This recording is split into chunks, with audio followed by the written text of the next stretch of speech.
하나님 말씀은 시편 78편입니다. 시편 78편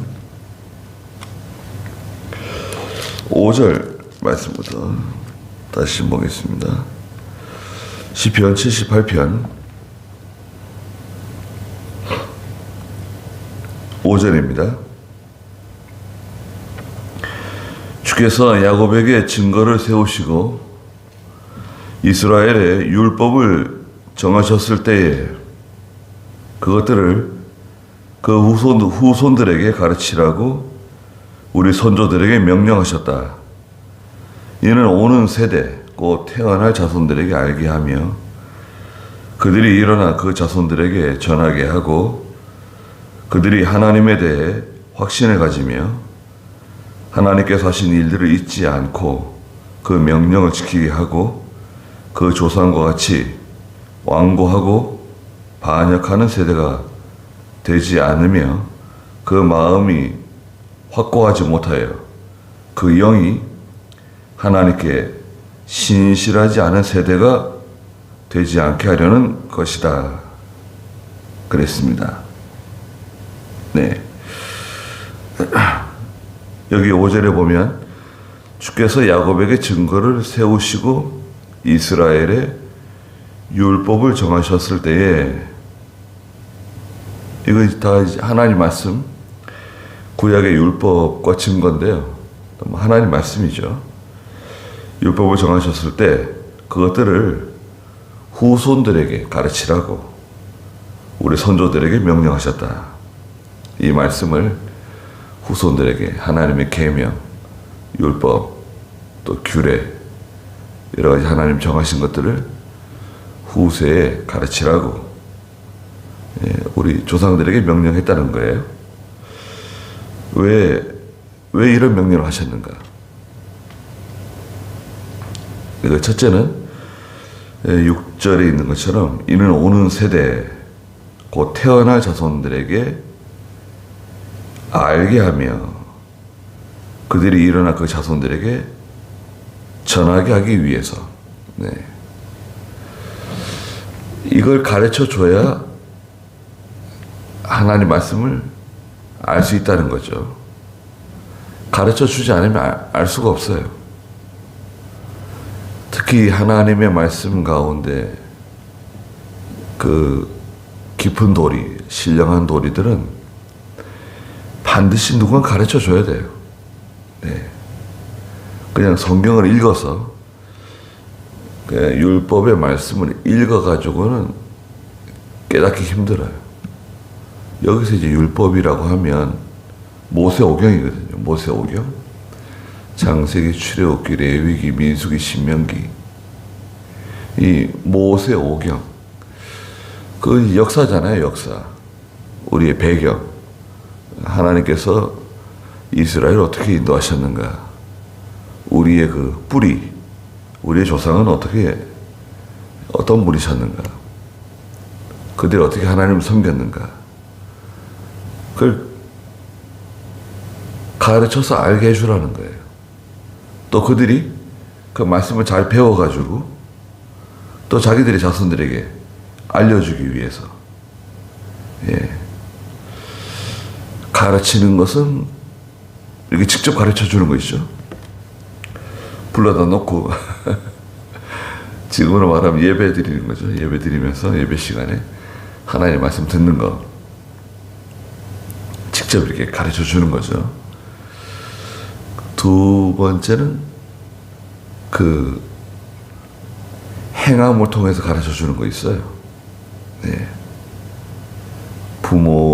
부모나 또 할아버지나 할머니나 그 믿음의 선배들이 직접 행하는 것, 그 행함을 통해서 가르쳐 주는 거 있죠. 그거 참 영향력이 큽니다. 행하는 거. 그 새벽 예배 늘 나오는 일이 있잖아요. 이게 참 얼마나 귀한 일입니까? 제가 어린 시절에 그 집사님이 계셨는데요. 그 이제 남자 집사님 또 부인 집사님 계시는데, 부인 집사님 가끔 새벽에 이제 안 나오실 때 있어요. 그런데 그 남자 집사님 별 말도 없어요. 별 말도 없는데 주일학교 부장도 하시고 얼마나 참 착하신지, 예. 제가 그렇게 충성돼서요. 변함이 없어요. 야, 저분 참 귀한, 제 어린 마음에 저 집사님은 정말 참 귀한 집사님이시다. 그런 생각이 들더라고요. 성탄절에 가까우면 그분이 이제 추리 같은 거 있잖아요. 교회 추리 같은 거 다 하세요. 그리고 저를 불러요. 야, 을기야, 같이 하자고. 그럼 이제 같이 도와가지고 하는 겁니다. 추리 뭐 달고, 또 전구도 달고, 또 그분은 새끼를 잘 꼽니다. 새끼. 뭐 예전에 뭐 가만히도 집에서 만들고 뭐 그랬다 그랬었잖아요. 새끼를 얼마나 잘 꼬는지, 그 예배당 들어오는데 그 마당 대문이 있는데 대문 위에다가 그 새끼로 고가를 얹어요. 새끼를 이렇게 짜가지고 그래가지고 이제 그 위에다가 초가처럼 이렇게, 네, 그걸 얹는 거예요. 한 2m 정도 이렇게 아주 예쁘게 매년 그거 하는 거예요. 의식이에요, 의식. 근데 얼마나 정성을 들여서 하는지, 거기다가 이제 추리 이렇게 얹어가지고 이렇게 예쁘게, 그런 기억이 납니다. 물론 다른 분도 뭐 도와주시는 분 계시는데, 그분 한결같으세요. 뭐 창문에 비닐을 치는 거, 모기장 치는 거, 그 집사님이 다 하셨거든요. 그 바톤에 제가 이제 이어받아가지고, 그분이 저기 이제 다른 데로 이사를 가셔가지고, 남쪽으로 이사를 가셨는데, 참 서운하더라고요. 늘 같이 이제 교회 꾸준히 일은 다 하시는 건데, 제가 옆에서 좀 도와드리고. 근데 말씀이 없어요. 네. 얼마나 참, 네. 그렇게 충성하고 목사님 잘 받들고, 네. 부인 집사님도 참 좋으세요. 그 생활이 이렇게 넉넉하지 않으신데도 그렇게 참 충성하고 늘 기도하고, 네. 열심히 일하시고, 그런 모습이 참 선합니다. 네. 이름도 잘 생각이 안 나네요. 그런데 직접 이렇게 하나님 말씀을, 예, 가르치는 그 예배를 통해서, 또 어떤 교훈을 통해서 가르칠 수 있죠. 그런데 그 부모 세대, 또 할아버지나 할머니, 또 믿음의 그 교회에 속한 그 믿음의 선배들이 행하는 그 일을 보고 은연중에 배우거든요. 네. 그래 감동을 받아요. 네. 참 저렇게 충성하시는구나. 저렇게 하나님 앞에서 행하는구나. 그걸 가르쳐 줘야 된다 이거죠.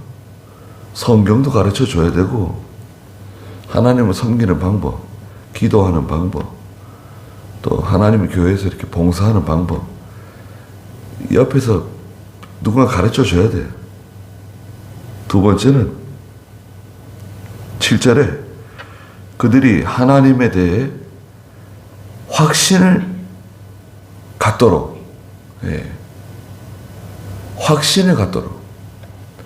전에 개혁성경에서는 소망을 갖게 한다. 그렇게 번역을 했어요. 소망하고 확신은 큰 차이가 있잖아요. 이거 확신입니다, 확신. 말씀을 배워가지고 확신에 거하는 거. 확신이 있어야 돼요. 확신이 없으면 그건 참 약한 겁니다. 예. 확신이 있느냐 없느냐, 그거는 그 사람의 말을 들어보면 알아요. 그 사람의 행동을 보면 알아요.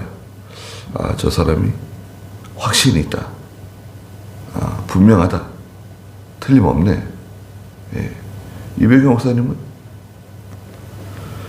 인왕산에 가서 나무하는 나무꾼이 있었는데, 예전에 인왕산에서 호랑이들이 많이 내려왔습니다. 예. 역사적으로 보면 호랑이들이 떼거지로 내려오는데, 많이 내려올 때는 한 200마리, 호랑이들이 200마리 정도 내려와가지고, 예. 경성에, 당시 경성 와가지고 막 애들 물어가고 막, 예. 사람들 잡아 물어서 죽이기도 하고, 그 호랑이들이 호랑이다 그러면 다 들어가서 문 걸어 잠그는 거죠. 그 나무를 하는데 나무꾼이 호랑이를 본 거예요. 큰 호랑이들은 얼마나 큰지요.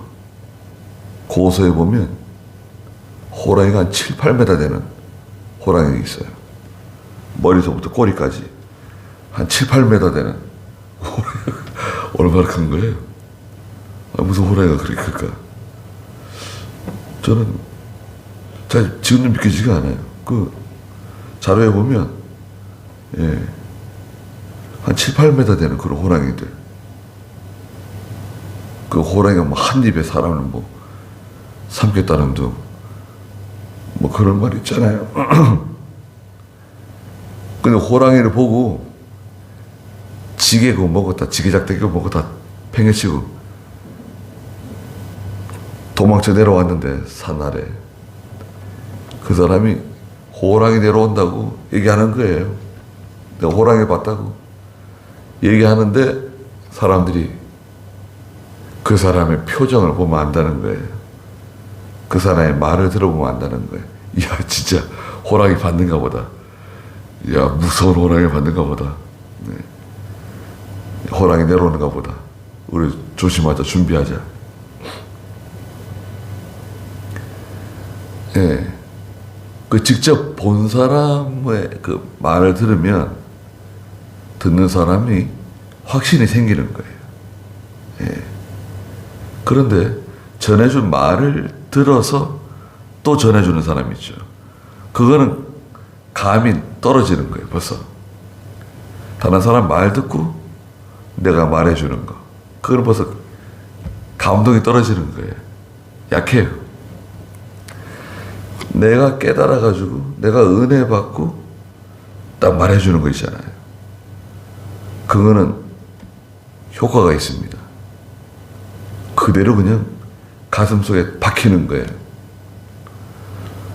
그리고 내가 이렇게 인내하고 견디면서 믿음으로 하나님 순종하고 하나님 섬길 때 그 자녀들이 봅니다. 가족들이 봅니다. 주변의 사람들이 봅니다. 감동을 받게 돼 있어요. 네. 마음에 탁 꽂히는 거죠. 그걸 굳이 뭐 말해주지 않아도, 네, 확신이 생깁니다. 내가 확신이 있으면 확신이 전달돼요. 네. 확신이 없는 사람, 아유, 그건 참 약해요. 그 이제 시험이 오거나 고난이 오면 그건 무너지게 돼 있습니다. 너무나 약해요. 아, 확신이 없으면, 네, 교역자가 확신이 없다. 교인들이 어떻게 확신이 생기겠어요? 지도자가 확신이 없다. 그 사람 따르는 사람들 어떻게 그 확신이 생길 수 있겠어요? 내가 다 책임질 테니까 가자, 이걸 하자, 이렇게 나가야 되거든요. 예. 지도자는 책임지는 사람이에요. 난 책임 안 진다. 내가 왜 책임지냐? 그 사람은 지도자가 아니에요. 지도자는 목표를 정해주고 목표를 정해주는 거예요. 자, 우리 목표는 이거다. 목표를 정해주는 사람. 그리고 책임지는 사람입니다. 내가 책임질 테니까 모든 책임은 다 내가 진다. 당신들은 책임질 필요 없다. 내가 다 책임질 거니까 앞으로 가는 거다. 이렇게 하는 거다. 회사에서도 마찬가지예요. 예. 확신을 갖도록 하기 위해서 말씀을 가르치라는 거예요. 세 번째는 하나님께서 하신 일들을 잊지 않고 그 명령을 지키게 하기 위해서. 하나님의 말씀 잊지 않는 것도 하나예요. 말씀을 잊지 않게 하기 위해서 계속 가르쳐 주라는 거예요. 똑같은 거예요. 아, 똑같은 얘기네. 계속 아주 그냥 귀에 못이 박히도록 말해 주라는 거예요. 그리고 그 명령을 지키게 하기 위해서. 명령을 지켜야 되지 않겠어요? 나만 하나님 섬기는 게 아니라 우리 자녀들이 하나님 잘 섬기고 우리 자손들이 하나님 잘 섬기고 또 내가 영향을 주는 사람들, 내 주변에 나를 통해서 영향을 받는 사람들이 하나님 명령 지키도록. 그 다음에는 8절에 그 조상과 같이 완고하고 반역하는 세대가 되지 않게 하기 위해서. 그 조상들 가운데 믿음 없이 완고하게 나간 사람들 있잖아요. 반역한 사람들 있잖아요. 그들처럼 되지 않게 하기 위해서 말씀을 가르쳐 주라는 거죠. 예. 완고해지면 안 된다. 이 교만해지 완고해지잖아요. 교만하면 안 된다. 교만하면 벌써 뻣뻣해진다. 교만하면 안 된다.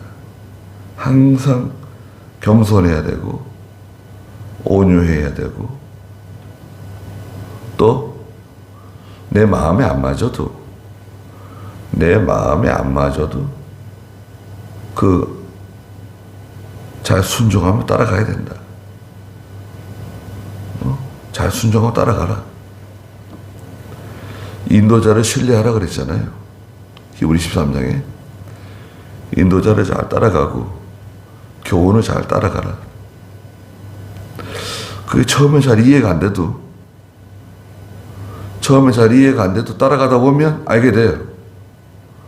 왜 그렇게 해야 되는지 가다 보면 이제 알게 될 때가 옵니다.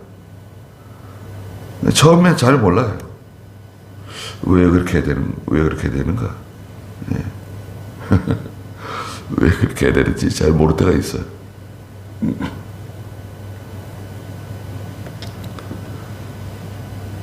이병희 목사님도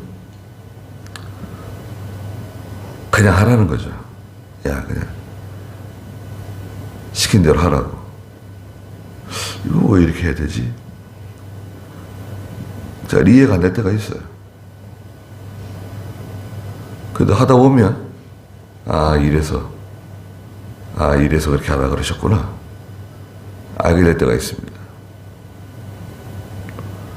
또 이병희 목사님 보니까 이것저것 이렇게 시키는데 그거 참 이해 안 되는 것들이 있어요. 꼭 그걸 저렇게 해야 되는가? 그런데 이병희 목사님은 순종하는지 순종하지 않는지 그걸 보려고 시킬 때가 있어요. 저 사람이 순종하느냐 순종하지 않느냐 그거를 지켜보려고 일을 시키는 거예요. 그렇게 할 필요가 없는 것 같은데 시켜요. 그 사람이 그대로 하는 거예요. 그래? 하면은 그 사람 순종하는 사람인데 그대로 하지 않고 자기 마음대로 또 다르게 했다. 그러면 이제 난리가 나는 거예요. 내가 시킨 대로 왜 하지 않았냐? 아, 그거는 아닌 것 같아서. 내가 시키는 대로 해라. 그 사람이 순종하는가, 순종하지 않는가. 그걸 지켜보는 거예요.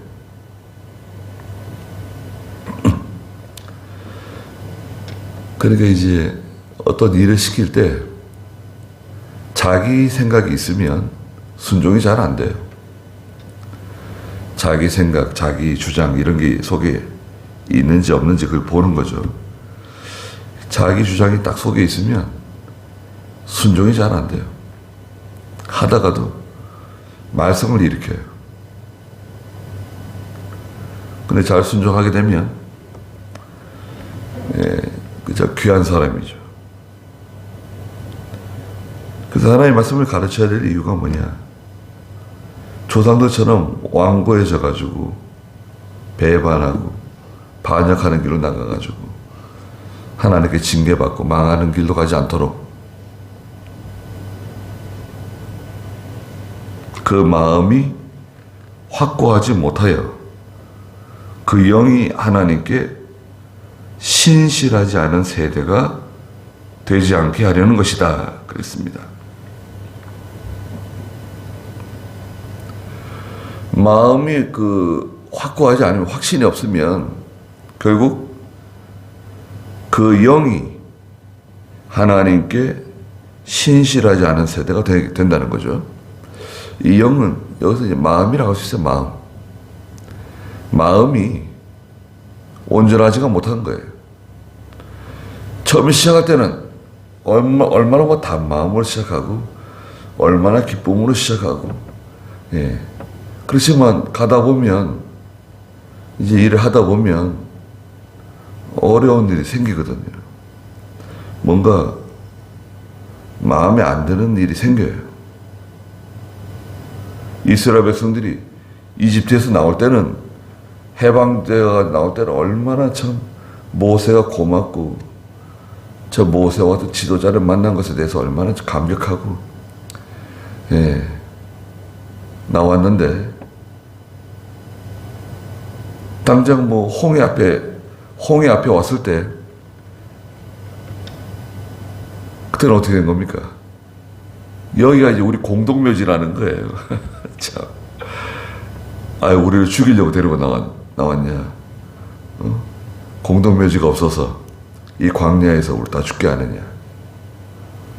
바로 원망하고 불평하고 모세를 대적하고 모세를 돌을 들어 모세를 돌로 치려고 그랬어요. 아니 모세는 그게 자기가 하고 싶어서 하는 건가요? 그거를? 자기가 안 하겠다고 자기는 부족하다고 안 하겠다고 굳이 그러는데도 하나님께서 책망하시면서 그냥 설득하시면서 하라 그러셔가지고 하는 거 아니에요. 근데 왜 모세에게 돌을 던져요? 확신이 없는 거죠. 아직 확신이 없어서 그래요. 그 말씀을 잘 가르치다 보면 첫째는 뭡니까? 하나님의 말씀을 깨달아 알게 되고 또 깨달은 진리도 만들어지고 또 그들 자손들에게 또 가르쳐주고 하나님에 대한 확신이 만들어진다. 또 하나님께서 하신 일들, 조상들에게 하신 일들, 우리에게 하신 일들을 계속해서 반복적으로 알려주는 거죠. 잊지 않도록. 또 그 명령을 지키게 하고 조상들처럼 완고해져 가지고 반역하는 세대가 되지 않도록 그 마음속에 확신이 생겨가지고 하나님을 끝까지 잘 섬기는 그런 교회, 그런 가정이 만들어진다고 하면 대성공이죠. 대성공입니다. 우리 하면 돼요. 예. 또 이런 일은 많은 사람이 다 같이 하기 힘들어요. 우리 다 같이 이렇게 되면 좋다. 그건 좋죠. 그러나 결국에는 예, 이 고든 길로 가는 사람들은 결국 소수예요. 소수. 예. 총회적으로 볼 때도 소수고 뭐 교단적으로 모든 성도들 앞에서 볼 때도 소수가 이 길을 가는 거예요. 그리고 이제 시련이 와봐야 돼요. 시련이 오고 막 어려운 일이 와봐야 예, 믿음이 다 드러나거든요. 속에 있는 게 다 드러나요. 그 사람이 하는 말을 들어보면 야, 저분 속에 저런 게 있었구나. 아, 저분 속엔 저런 게 있었네. 이제 알게 되죠. 그 사람이 하는 말을 들어보면 돼요. 예. 처음에 확신이 있는 것 같아도 또 시간이 지나면 또 의심하고 원망하고 다른 사람에게 책임을 돌리고 예. 시간이 지나면 다 알게 됩니다. 우리 자신도 마찬가지고 예. 그래서 말씀을 잘 우리가 먼저 배우고 또 그 말씀에 대한 확신을 가지고 또 잘 가르치고 또 우리가 행하는 모습을 통해서 많은 사람들이 또 감동을 받고 위로도 받고 본이 되는 그런 제가 되면 참 좋겠습니다. 네, 기도하겠습니다. 거룩하신 하나님, 우리가 하나님의 말씀을 먼저 잘 배우고 그 말씀의 깊은 귀한 진리들을 바로 깨달아서 그 말씀을 우리 후손들에게 알게 해주고 깨닫게 해주고 그 명령 순종하게 해주고 하나님께 대한 확신을 갖게 해주며 그 명령을 지켜서 완고해져서 반역하는 세대가 되지 않도록 우리가 먼저 이 길을 걸어가고 또 잘 가르쳐서 이 진리가 보존될 수 있도록 제가 힘써 나가는 제가 되게 해주시고 또 저희 총회가 또한 되게 해주시옵소서. 거룩하신 하나님, 하나님의 귀한 선지동산이 정상화되도록 바로 설 수 있도록 하나님 은혜를 베풀어 주시옵소서. 오늘도 귀한 하루 주셔서 하나님께서 함께 해주시고 저희들을 보호하여 주시옵소서. 예수님의 이름으로 기도드리옵나이다. 아멘.